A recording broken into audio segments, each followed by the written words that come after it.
प्रतापपुर उच्च प्राथमिक विद्यालय निर्झरिणी शुभ उद्घाटन।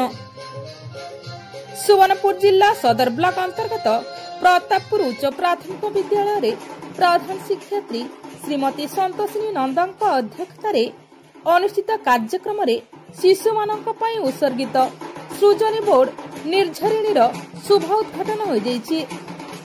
मुख्य अतिथि भाव शिशु साहित्यिक डॉक्टर रमेश पत्री शिशु मानक भितरे थिबा प्रतिभार अन्वेषण करिपारिले ताहा तांकर सर्वांगीन विकास दिगरे सहायक हेबो बोली मत व्यक्त करथिले। स्वतंत्र अतिथि साहित्यिक अक्षय बाग शिशु हसिले दुनिया हसी उठिबा बोली मत प्रकाश करथिले। मुख्य वक्ता साहित्यिक तथा कवि बनवास मेहर शिशुर सर्वांगीन उन्नति शिक्षक तथा अभिभावक व्रत हेबा उचित बोली मत पोषण करथिले।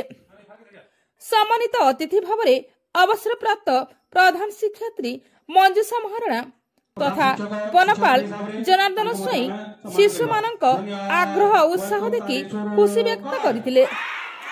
विद्यालय सहकारी शिक्षक तथा रेडकर परामर्शदाता गोपेश पंडा कार्यक्रम परिचालन करथिबा बेले सहकारी शिक्षक अक्षय जेना धन्यवाद अर्पण करथिले।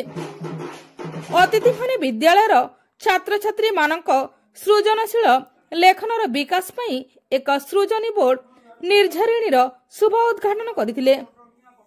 विद्यालयर छात्री माने गीता आवृत्ति करबा सह स्वागत नृत्य परिवेषण करथिबा बेले छात्र माने बाड़ीखेल प्रदर्शन करथिले, जहाकी समस्तक द्वारा आदृत होइतिला।